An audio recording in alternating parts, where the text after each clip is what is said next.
रसूल पाक सल्लल्लाहु अलैहि वसल्लम एहसास वाले नबी हैं और एहसास हुजूर ने उम्मत का किया, एहसास वाली जिंदगी गुजारी। हर लम्हा महबूब परेशान रहे। नबी पाक सल्लल्लाहु ताला अलैहि वसल्लम की हदीस और रवायत करते हैं हज़रत सलमान फारसी रदी अल्लाह ताला और साथ हैं सैयदना बिलाल हबशी रदी अल्लाह ताला। फरमाते हैं हम ना घर से निकले, हुजूर ने फरमाया जरा जल्दी चलो एक ज़रूरी काम है।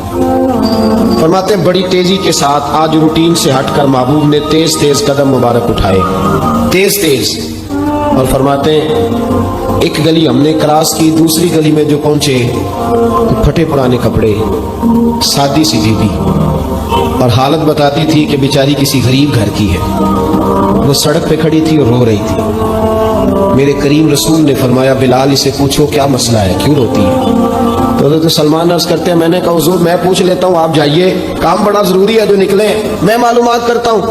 तो महबूब ने फरमाया नहीं, इसके आंसू पूछने से जरूरी कोई काम भी नहीं, पहले इसकी दाद रसी होगी, इससे पहले पूछा जाएगा। रोते नहीं रहते लोग घरों में, लोग गुजर नहीं जाते चुप करके, कितने लोग तड़पते, कौन एहसास करता है। नबी पाक सैयद आलम सल्लल्लाहु अलैहि वसल्लम रुके और उस खातून से पूछा क्या बात है। उसने कहा कि बात कोई भी नहीं, मेरा एक ही मोटा सा मसला है। कहा वो क्या। कहने लगी मैं गरीब हूं, और गरीबी बजाते खुद बहुत बड़ा गुनाह होती है, लोग बड़ा जुर्म समझते हैं इसको बजाते खुद। मैंने शुरू में कहा ना कि मजहबी स्टेज की भी सदारत गरीब आदमी नहीं कर सकता, क्योंकि गरीब जो हुआ जिद कोल दथी होनी उन्हें नेड़े बहना है ना जी, जिद कोल नहीं उन्हें पिछे जाके बहना एंड ते वो केड़ा दथी है। इस स्टेज पे भी गरीब आदमी की सदारत नहीं मुमकिन हो ही नहीं सकता। मेरे रसूल पाक सैयद आलम सल्लल्लाहु ताला अलैहि वसल्लम ने फरमाया पहले इससे पूछो क्या मसला है।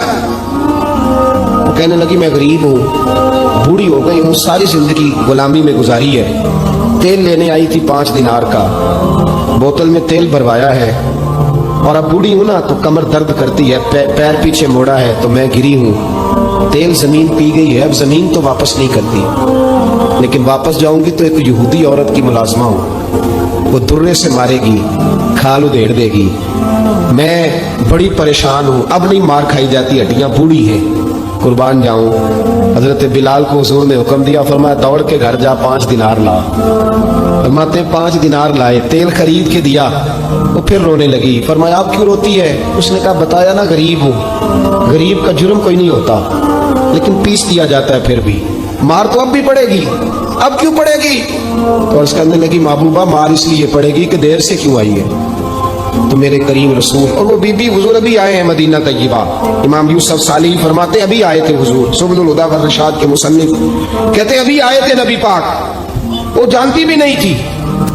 तो सैयद आलम सल्लल्लाहु ताला अलैहि वसल्लम ने फरमाया अच्छा मार पड़ेगी। कहा हाँ। ओ भाई काउंसलर जो कल आपको कह रहा था ना मैं आपका खादम हूँ, काउंसलर बेगुनाह, बल्कि हमारे SHO साहब अगर चौधरी पे पर्चा आ जाए तो उसको टेलीफोन करके पूछते हैं साहब जी ਤੁਹਾਡੇ खिलाफ दरखास्त आई, ਉਹਦਾ ਕੀ करना है। तो गरीब आदमी बेचारा, उसकी गलती ये थी कि वो गरीब था, तो उसने रेड़ी लगा ली चौक में, उसको दबोच के ले गए, तेन पता नहीं इतने नहीं खलोई था। तो उसके पास कुल इन्वेस्टमेंट ही 5000 थी, सारा ले गए। फिर वो काउंसलर साहब के पास चला गया, सर मेरे नाल चले आने जरा, मैं थाने जाना है। उन्हें कहा गड्डी कराई आ, पैसे है नहीं, एवं थाने जाइए। अब वो गाड़ी लाया, पता नहीं कहाँ से लाया है, थाने पहुंचा है, और ये है हमारा हाल कि वो SHO भी बैठा है कुर्सी पे, और काउंसलर भी कुर्सी पे बैठा है, और वो गरीब पैरों में बैठा है, और हाथ बांध के कह रहा मेरी रेड़ी दे छो, मेरी 4 धियां ने, तो मैं शामी खाना खाना। किधर गया उम्मत का वो ज़ौक़। सारी जिंदगी नाते सुनने वालों बताओ तो सही, नात ने तासीर क्या दी है रूह। अगर अभी भी गाड़ी गरीब के पास खड़ी नहीं होती तो फिर क्या असर हुआ सारी जिंदगी नात सुनने का। मेरे मुस्तफ़ा करीम सैयद आलम सल्लल्लाहु ताला अलैहि वसल्लम ने फरमाया उस खातून से, यहाँ काउंसलर साथ नहीं जाता, कहता कर दिया टेलीफोन, सवेरे 9 बजे पहुंच जाना। और कायनात की सबसे मुअज़्ज़ज़ शख्सियत हजरत सैयदना बिलाल हबशी रज़ी अल्लाह ताला अन्हु फरमाते हैं मेरे नबी पाक ने फरमाया बीबी चल मैं तेरे साथ चलता हूँ। गोया अल्लाह की सारी रहमतें उसके साथ साथ चलने लगी। और आगे आगे नहीं, सारी किताबें पढ़ लो, वो फटे पुराने कपड़ों वाली बीबी आगे आगे और अल्लाह के करीम रसूल पीछे पीछे। सारी गलियां उसने फिराई, मदीने की सहरा आ गया।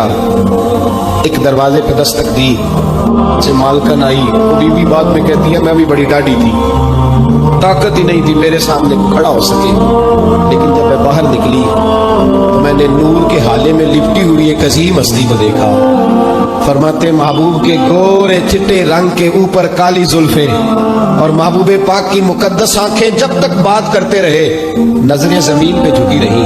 شرم و حیا والے رسول نے بڑے میٹھے, بڑے دھیمے, بڑے خوبصورت لہجے میں کہا. بریلی کے امام فرماتے ہیں نیچی نظروں کی شرم و حیا پہ درود. بڑے دھیمے لہجے میں فرمایا تیری نوکرانی ہے تیری. عورت کہتی ہے میں تو حضور کے جلووں میں محو ہو گئی کہ سادگی میں اتنا حسن میں نے دیکھا ہی نہیں, تیری نوکرانی ہے. کہا میرے محبوب نے فرمایا بیچاری کی غلطی کوئی نہیں, اسے مارنا نا, اس سے تیل گر گیا تھا, نیا خریدتے دیر ہو گئی, رو رہی تھی تو میں سفارش کرنے آیا ہوں. وہ خاتون کہتی ہے کسی کی نہیں مانی تھی, اور محبوب کے جملوں میں تاثیر اتنی تھی کک سواد نہیں مشری اندر اسا کھنڈا می چکھ ڈٹھیاں انہاں ساریاں شہواں نالوں گلاں سجن دیاں مٹھیاں. فرماتے ہیں نبی پاک صلی اللہ تعالی علیہ وآلہ وسلم نے فرمایا کچھ نہ کہنا. کہنے لگی نہیں کہتی, میرا وعدہ رہا, کچھ نہیں کہوں گی. اب میرے حبیب نے پھر نظر اٹھائی اور اس غریبنی کی طرف دیکھا اور فرمایا تو اگر کہے تو میں جاؤں, تو اگر کہے تو میں خود بھیک دے, خود ہی کہے منگتے کا بھلا ہو, تو اگر کہے تو میں جاؤں. اس نے خراج پیش کیا تو چند آنسو گرائے. کہنے لگی محبوبہ جیسے بندہ نوازی. حضور نے رخ پھیرا, حضرت بلال کہتے ہیں میں پیچھے رہ گیا تو وہ دونوں بیویاں دوڑ کے میرے پاس آئی. کہنے لگی بتا تو صحیح ہے کون, یہ بتا تو صحیح کون تھے. تو حضرت بلال کہنے لگی تم نہیں جانتے. جناب بلال فرمانے لگے یہی تو ہے جنہیں اللہ نے سچا رسول بنا کے بھیجا ہے. بیبیاں دوڑ کے آئی, کہنے لگی محبوبہ دروازے تک آئے ہو تو خالی تو نہ لوٹاؤ, مہربانی فرماؤ ہمیں بھی کلمہ پڑھا دو. بھائی